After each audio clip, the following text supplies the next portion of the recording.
All right, so here we are, another GD podcast. We are here with one of the 4-ish match directors, Mr. Matt Steiner. Where are you out of? Where is home matches, ranges, things like that? So I live in Warren, Ohio. We're southeast of Cleveland. I'm just northwest of Pittsburgh, kind of about an hour in between each one of them. Okay. Born and raised in the Youngstown area. We run ranges. I'm the match director at MK and Precision over in Western Pennsylvania. Okay. We handle the Vortex Vengeance in May, and then the Peterson Cartridge Challenge in August, 2-day pro matches. Okay. I'm also the PRS Rimfire co-director of the series, and I'm also the Northeast Regional Director for Centerfire. For Northwest Regional. Okay. Northeast region, yeah. So I'm pretty into this. I'm pretty into this PRS thing. Okay. And I also work in the industry. And you work in the industry. Over at Gray Ops CNC. Gray Ops CNC. So, how did you get pulled into this? Oh, I'm guessing I probably got pulled in the same way you did. I got a phone call about 8 months ago from Greg Bell. He goes, "I'm sorry to bother you. I'm really sorry to bother you, but." I'm like, okay. Everything before the but is a lie. Yeah, it's a huge. It's everything he starts with. It's a huge amount of apologies that then leads into this whole. You're the greatest thing in the whole wide world. Please help me out. Yes. So we love you, Greg. Absolutely. So it started with some questions about logistics, how to set up a match, how to run, how to talk with sponsors. I believe he asked me because of the experience I've had running pro matches for the last 8 years, and so. I started sharing information with them, and then those calls went from once a week to twice a week to 3 times a week to 4 times a week, and they wouldn't last for 15 or 20 minutes. We were on the phone for an hour or two. My girlfriend would actually look at me like, "Who are you talking to?" I'm like, "That's Greg. That's my side dude." Yeah, he's got questions, and she's like, "Okay," and I'm like, and she's like, "You're still talking to Greg?" And she's like, "Yeah." So, we talk about matches and life and everything else in between, but it started with that. And then as everything progressed, it turned into, I'm like, "Well, Greg, if you guys need a hand out there, I can come out, no problem, and just do whatever you guys need to do." I know Beamer's running the Course of Fire. He's developing the Course of Fire with the help of Ken Wheeler. And I'm like, man, I shot in Italy on the U.S. team there. I, turned down an opportunity to go to be a part of the France team. So I have a high interest in what this series is, what the PRS is. And I just said, I'll come out. I don't need to pay. I don't need recognition. I don't need any of that stuff. I just want to come out and be a part of it and help grow the community, help grow that sport, that series, every piece of it. So then about 6 months ago, he asked me, he goes, "Hey, do you want to come out? Do you want to be a part of this?" I said, "Yeah, as long as Mike Beamer's good with it." Right. Because the last thing I want to do is step on somebody's toes. Because you got, and we think about it, like myself, Michael, and Ken, we're all match directors, and we've all done it at a very high level, I believe. Right. And you don't want to step on anybody's feet or do that. So I just, it was a supportive role more than anything. But as we're handling the little stuff so that they can handle the big stuff. Right. But once we got here, I've never been to this facility. Neither have I. It's amazing. I found it really crazy how big it is and vast, and I actually love it here. Yeah. Every part of this little town, this community, this range is just awesome. So when we got here, I was fortunate enough that when they stuck me over here on the LETAC range in the South Clays range, that I had you here with me. Yeah. And I think you and I communicated really well. I think we crushed lunch. We did. Like that whole lunch turnover thing is the transition money. piece. Guys, tomorrow when we run that last day, don't get in our way when we do our transition. We've got this down. So Ken and Beamer were up top, the 11 through 20 stages. Guy, you and I crushed 1 through 10. Yeah. The communication was easy. Nobody was like, I don't think everybody got upset with each other. We knew what the task was, and it was to run a good event. Yeah. And anything went. If it was changing garbage bags, if it was running waters and lunches, if it was solving timers and tablet issues. Yeah. That's what made this match 100%. flow. And today, last shooters came off the mountain around 3 o'clock. Well, the shooters were coming out of LETAC in South Clays at 2 o'clock, 1:55. 1:55, 1:45, 2 o'clock. It was awesome. Match flow today. For 10 stages with a pause to do changeover, that's amazing. Yeah, the guys from the international shooters, they were surprised because normally they can't wrap up a match before 5 p.m. Right. And they were blown away, obviously, by the facility. Yeah, the facility is amazing. Yeah, they'd never shot in elevation. They'd never shot in open terrain. They don't get field matches like this. They don't have the vastness or the variety that we have here in the States. Yeah. I mean, we got square ranges. We've got Oklahoma wide prairies. We've got mountains and canyons. I mean, we have everything that we need here, and we don't have to worry about all the headaches they do over there. Exactly. So what has been your favorite part of the event thus far? It's camaraderie. Okay. I absolutely love showing up, being part of a team. I love to work with people. I love to see an event kick off and just roll effectively, fluently. I mean, I take pride in putting on a pretty flawless event or being a part of one. And I mean, everybody worked hard to make everything flow as perfect as possible. Okay. And then what has been the most challenging aspect of this event? Just the vast amount of time we've spent here. Yeah. I mean, since shooting started on Friday, up at 4:30 at the range by 5:30. You had LRP on Wednesday, Thursday too. Oh boy. So being down here at LETAC and South Clays, we worked out of a buggy. Yeah. And that was great because you had a problem, you just show up in a buggy, you walk 15 or 20 feet, and you're out on the stage. Man, 11 through 20, man, stages 17 through 20, it's straight uphill. It's 113 feet in elevation gain. Yes, and I got to be honest with you, I probably walked it 25 times yesterday. I checked my phone at the end of the day, 74 flights of stairs and 16,000 steps. Yeah. Because you can't take a buggy anywhere in those upper stages. Nope. So, man, my body was hurting last night. So you take a case of water up there, like...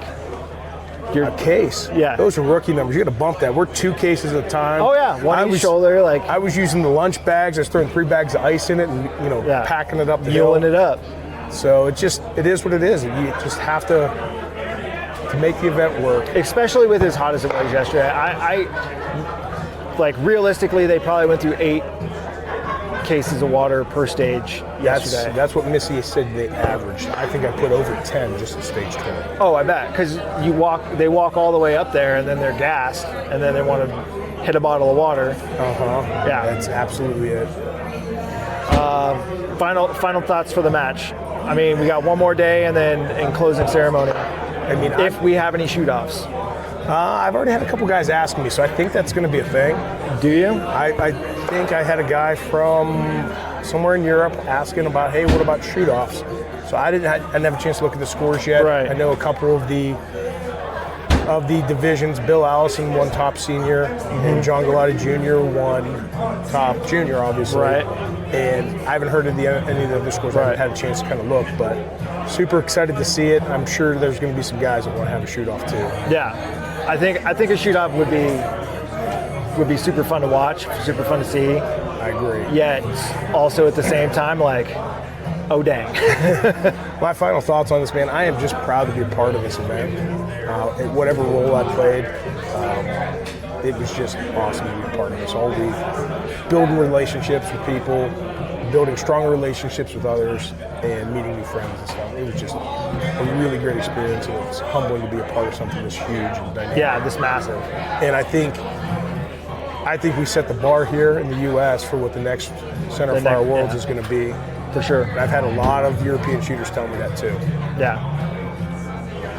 Sweet, man. Good deal, man. Appreciate you.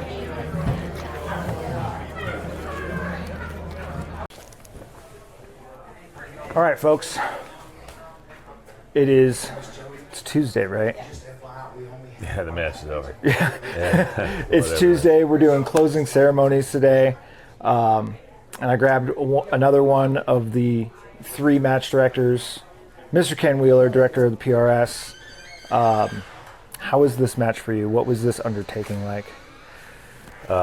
Man, I think it was overwhelming to begin with. Mm-hmm. We came out here last September, Greg and Beamer and I, and none of the 3 of us had seen this range before, and we basically just came out to do some recon. Had one of the Cameo volunteers give us a tour around, and at first glance, this place is overwhelming. Yeah. I think as a shooter, and then certainly as a potential match director, just imagining where we were going to have to place targets and how we're going to set up a course of fire to try to be as fair as possible across the entire 20 stages. It was challenging, man. I lost a lot of sleep over it from last September to April when we came out here and shot the Ruger Koenig 2-day Pro Series match.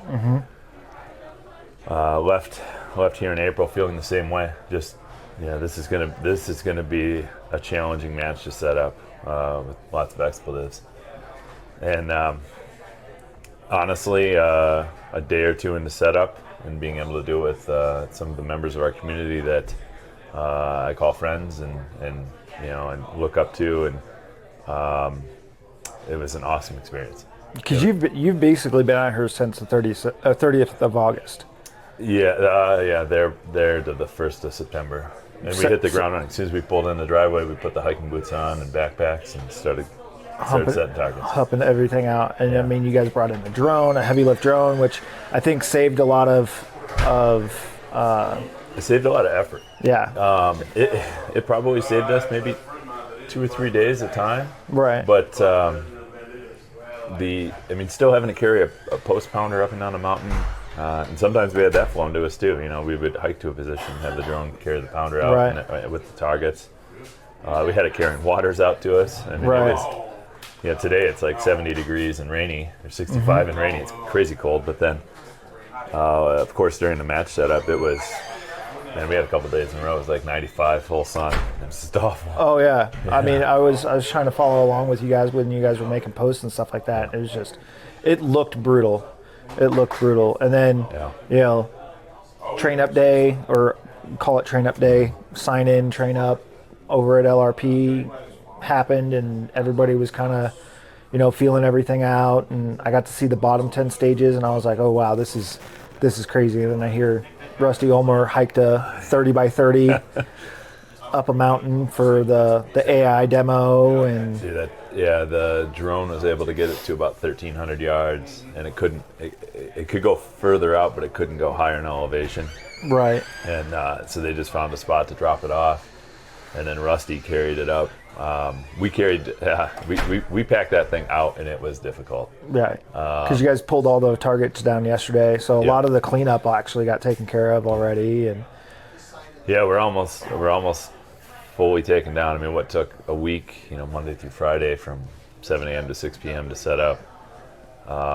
It's down in a matter of hours. Yeah, a few hours. You guys got 11 through 20 down in like 2 hours, I heard yesterday. Yeah, that's great. We had a crew of like 10 or 12 guys, and the hills out here look really intimidating. First glance, it looks brutal to try to hump up.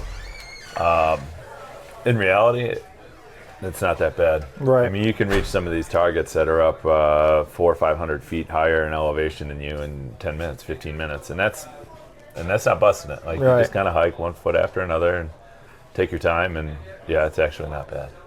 So logistically setup was difficult. Teardown was a little easier, but how was the actual match flow from a match director? I know we had 1 or 2 DQs and a stage DQ here and there, which I mean, it's a big match and it's international competitors, and we're super focused on safety, but I mean, we had a great medical plan, we had great medical personnel, and nobody really got no injuries. We had one spectator fall, and we took care of that, a little bumps and bruises, but I mean, medically it was a success. Safety was a success. Logistically, was one of the best matches we've been a part of, especially considering the terrain that we're in and how spread apart things are.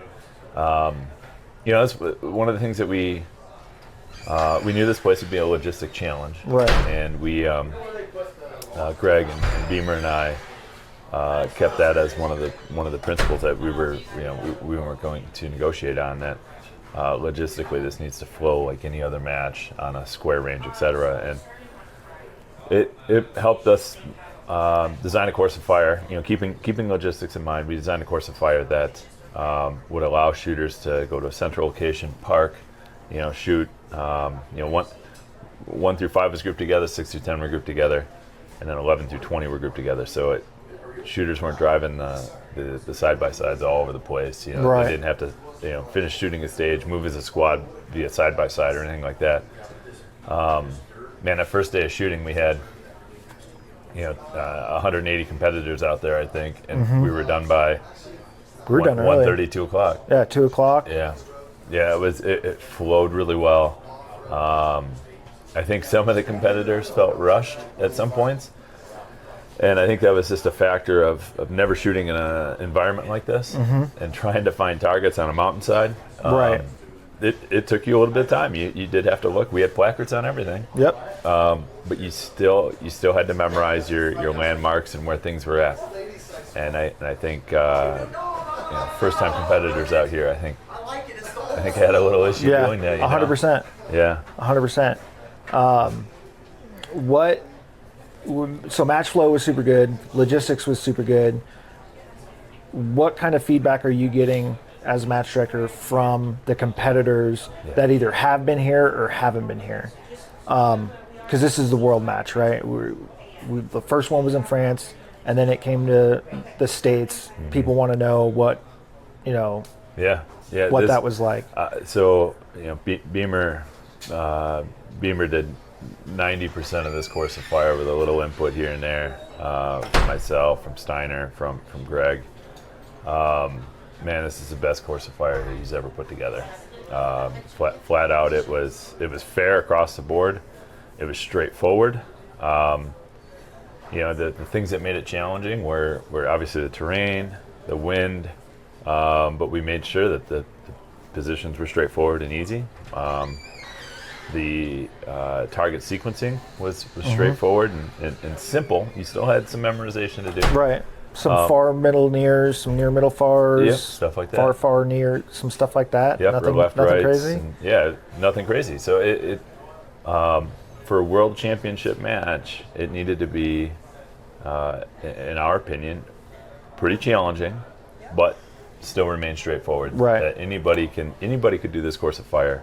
But it's going to be all the little things that you can do right, and that's what Bushman did. He dropped 19 rounds across 20 stages. Wow. He shot 90.5%, which was 7 or 8 impacts ahead of second place. That is insane. And then Austin was 7 or 8 impacts ahead of third place. I mean, Austin and Austin. Yeah. Just A2. We're just A2 squared. they shot unreal. For the winds that we had, because yesterday, the morning was dead, and then as soon as noon hit, we got 17 miles an hour, and they were still able to hold on to it. That's insane. Yeah, I think yesterday morning there was, yesterday was the open shooters, and they were split on 1 through 5 and 6 through 10, and I heard that, guys on both sides shot really well, and then we switched them at noon, and then all of a sudden the wheels fell off for everybody. Yeah, and Beamer did a really good job of trying to make each group of 5 stages be as similar and as fair as possible, so that when you did have that switch, you still had a long range stage that you had to engage, you still had a troop line, you still had some barricade stuff that you did, regardless of where you're at on a course of fire. So as the wind picks up, we tried to make it so nobody got a better draw than others. Right. Final thoughts, Sure. what are your final thoughts? Is I count this as a success. I think this was amazing. I mean, I've been at the PRS finale when it was at K&M 2 years ago. I've been at 10 to 15 other 2-day matches, and this has definitely been the biggest one that I've seen, logistically, range wise, everything like that. I mean, I count it as a success. But what are your thoughts? And then what is at least one thing that you learned in this match that you're going to take forward? Yeah. I think it was a huge success, man. We had a huge team that went into putting this on. As you know, you were part of the team. Missy, my wife, had us all pulled together and had us working in our channels of authority and taking on responsibility. I've never been a part of a match like that. That's had that much coordination of different things, right? I mean, how many ROs do we have out here? There was 52, if you count 52 if you count the practice score guys. Right. So right. 55. And- 55. And typically, as a Pro Series match director, you're handling that, right? And you might have 20 or 30 ROs that you have to manage, and people you know, and as well as managing prize table and food and all that, and being able to split it up and have Opening ceremonies. yeah, and opening ROs. closing ceremonies, all of it, right? Like we had to have people manage it. It wasn't up to one match director to manage it. And I think I did a lot of things. One, Michael Beamer as the match director could focus on just the match. Yep. Right. I focused on just the match. Steiner focused on just the match. You handled all the ROs. You managed all the volunteers and everybody that was coming and going. Like I think having those designated people in each one of those leadership positions made this a very successful match. And to do it with 500 people here, you know, with spectators and media and vendors. vendors. And we had vendor days, so we were doing setting up stuff for vendors and the beer gardens, and it was a lot. It was, and I think everything went as planned. It's the biggest match I've ever been a part of, and it was an incredible experience. Yeah. Yeah. We crushed it, I think. I agree. So what's the one thing that you're gonna? I was hoping to avoid that. No. So I was a match director for a lot of years. I love being a match director and setting up matches. Having not been a match director now for the last year and a half, 2 years, and then doing this again. It kind of scratched an itch, that was like, this is a lot of fun. I enjoy doing this. It gave me, instead of learn, I'm going to say, it gave me a reassured or reaffirmed appreciation for the match director community. Okay. These guys, to be able to put on all this, and many of them to do it while juggling life in other ways, like, man. Like we all got full-time jobs. Yeah, my hat's off to the match directors in our community. Yeah. Awesome. Right on. Well, I appreciate your time, sir. Thank you, man. Yep.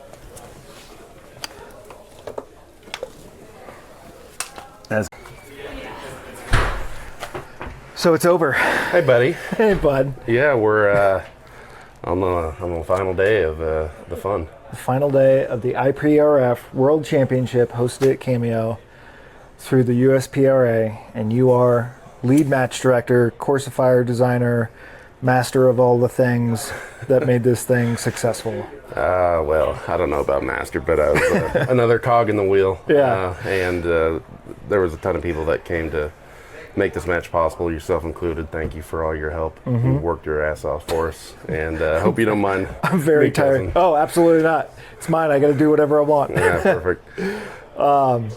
Yeah, but all the, like you said, a cog in the wheel, and then we had a lot of them. I mean, we had people handling the opening ceremony. We got people handling the closing ceremony. We got outstanding volunteers out here at Cameo, like Tom and Doug. We got Ruth Susie handling all the RO appreciation prize table stuff. We got media guys here. We got like everybody. Yeah, everybody's here. It's amazing how many people came together to make this match happen, and the quality of everybody that stepped up is just outstanding. I can't thank everybody enough. Yeah, it's quite a sight, and Ken gave you some kind words. He said this is probably the best match you've ever, course fire you've ever designed. And there was definitely some logistical challenges to it, getting targets out to places and making sure that 1 through 10 were fair between the transitions, and 11 through 20 getting targets out there, 20 stages, the logistics of getting people up there and down, and this was quite an undertaking. It's been a lot of months of planning to lead up to this. I'm just thankful that I've had enough experience over the years working with Derek Love and Brian Moltz at their ranges, and other ranges along the way, matches that I've shot. I've just tried to take as much as I can and learn from experience, learn from mistakes, and if there's anything that makes me a good match director. It's the fact that I've just had a lot of opportunity to make mistakes and try to learn from them and not repeat them. And, shooting matches, figuring out what I like, what I don't like. I try to develop a course of fire that I would enjoy shooting, and not try to make it like a shooter versus MD type of situation. Right. And, that seems to work pretty well for me. If I wouldn't want to shoot it, then why would I make? Why would somebody else travel and pay money to come shoot it? Yeah, right? exactly. That's been a pretty good yardstick for me, and this match, I tried to do the same thing, and so far, from most people, what I've heard, they really enjoyed it. So, I mean, I was trying to make the team. I obviously didn't make the team, but like, I'm jealous because I mean, I've never shot here, and I've never shot like what I would consider such a challenging course of fire. I think the closest thing would be an AG Cup match here recently, but like, you got some small targets, some far distances with some huge valleys, some huge wind, and it really is a field style match. I think we had one. Besides the cars, we had one stage that wasn't like natural terrain, and that was like the PRS barricade. yeah. But like, you could find yourself shooting off a car, you could find yourself shooting up, but like, that was like the one real, there wasn't metal or concrete culverts or plastic culverts. It was like rocks, trees, hitching posts, more rocks. Like, Yeah. everything was as natural as you could get. We have 2 car stages, Yeah, I mean, and then everything else was just natural stuff. yeah, we tried to keep it as natural as we could. With some of the stage locations we found, it was necessary to put in some man-made stuff. But I think that also added kind of to a nice fun element of the course fire. So it was a balance of natural and man-made, which is nice because you get to experience a little bit of elements from matches that you're going to find all across the United States, all across the globe that way. And I'm really happy with how it came together. There was a lot of rocks. Yeah. Stage 20, by the time I got done writing the matchbook, stage 20 was enough with the rocks already. Yeah. was the title, because we used a lot of rocks. Yeah. What was your initial thought when you got the phone call to, hey, like, we got this match, and we want you to do the course of fire? My initial thought was, I have no idea how we're going to do this, but I'm going to say yes, and we're going to figure it out. And with everybody that's come on board, especially Ken Wheeler, director of the PRS, he was an amazing partner to work with on this match. I couldn't be more pleased that he ended up being the co-match director with us. He was without Ken and Missy and all the support from the PRS, I don't think this match would have been possible. I agree with you. And for those that are listening or haven't paid attention to the match, which I don't know what's wrong with you, but we had 3 match directors: yourself, Ken, and then Steiner. And they're like, "Why do you have 3 match directors?" Well, because this place is so big.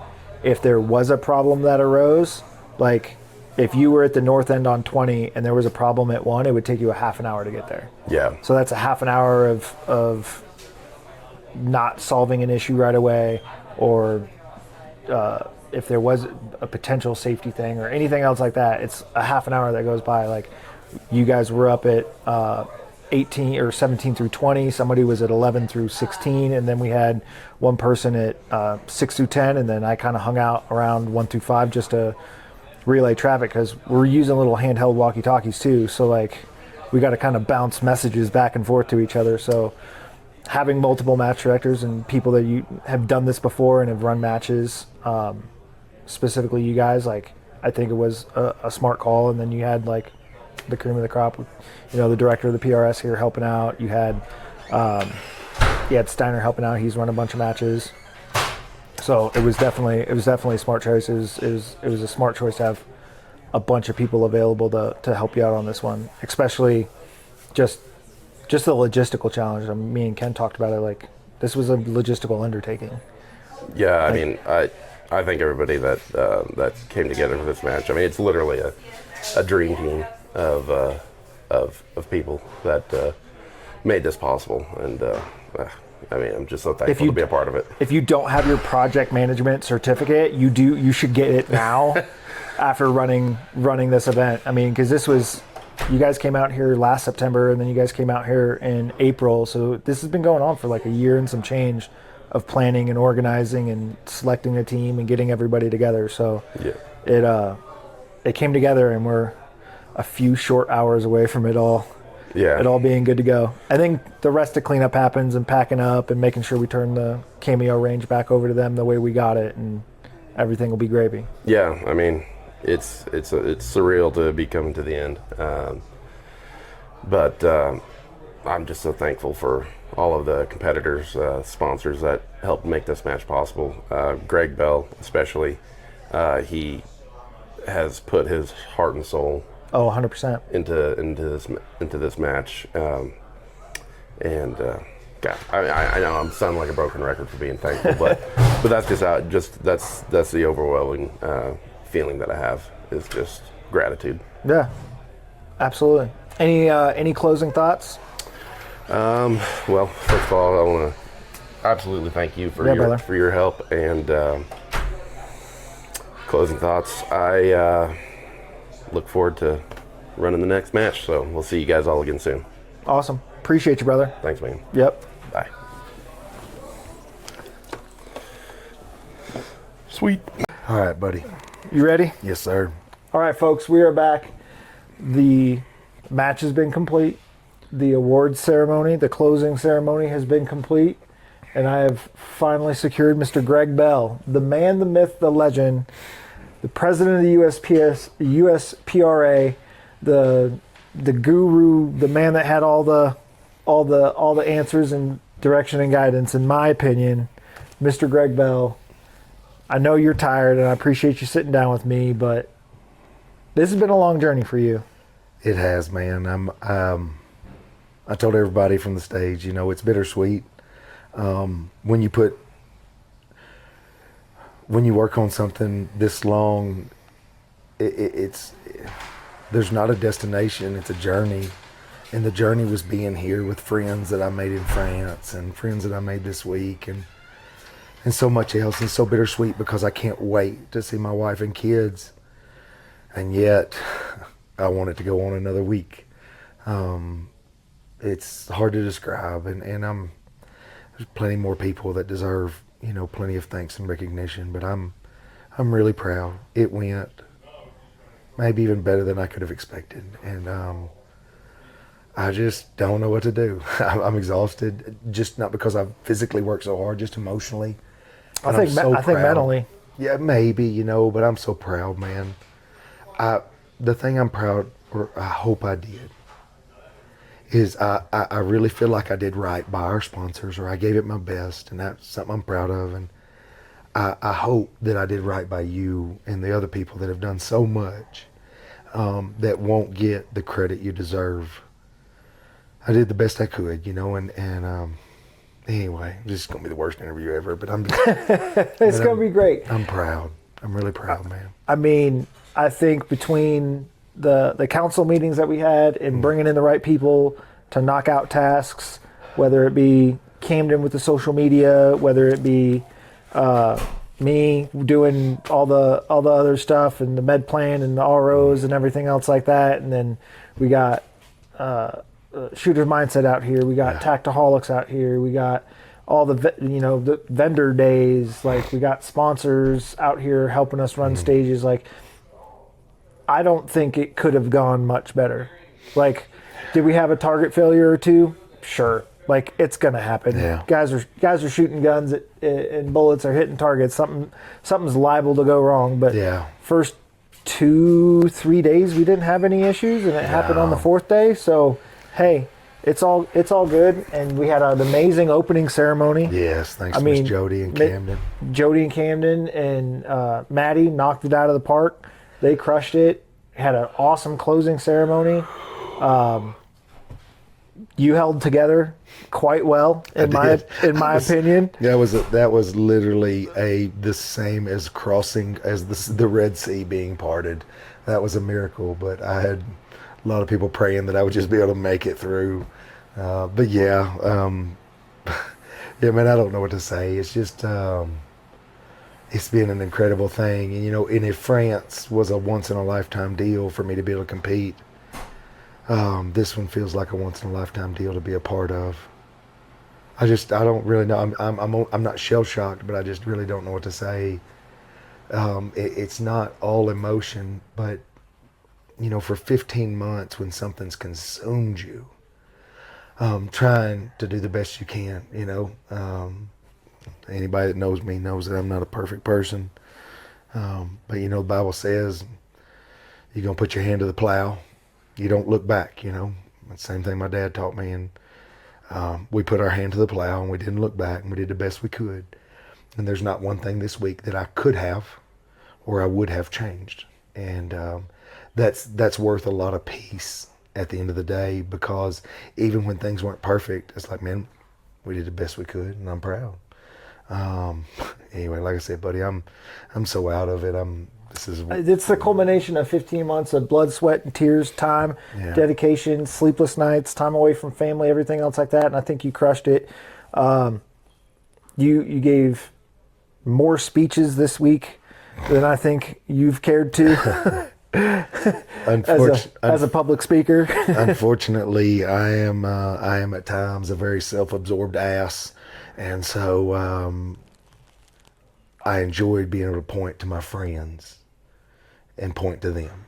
That I'm not completely selfless, not by a long shot, but I enjoy being able to brag on my friends and tell everybody what my friends did. That matters to me a lot. And I've had a lot of friends this week that I get to brag on, and that is refreshing to me. Again, I'm not pretending I'm a great person. I'm really not. But if I'm your friend, at least you've got one friend. There you go. And the same way, man, my friends have come in and just, I don't know how to repay them. I don't know how to ever say thank you enough. I didn't deserve you coming up here, and you didn't do it just for me, and I get that, and I'm glad you didn't. But man, just like you, we're friends, but we ain't best friends. We don't talk every week. But man, what you did, what others have done, it's just been, just been pretty unreal. And now I just got to figure out how to repay you guys. I'm very grateful. Yeah. Sweet, man. Well, I appreciate you coming on and sharing a little bit of your thoughts. I told you to be quick and easy. Yeah, but no worries. I wanted to get all the match directors. I got all the match directors. Now I got the man that I always helped say bring it all together. The man with the fuzzy hat, whatever that means. All righty, brother. I do appreciate your time. All right. Thank you, guy. Thank you so much for all you've done for us and for so many others, man. Thank you, buddy. It's been a good time. It has. It has.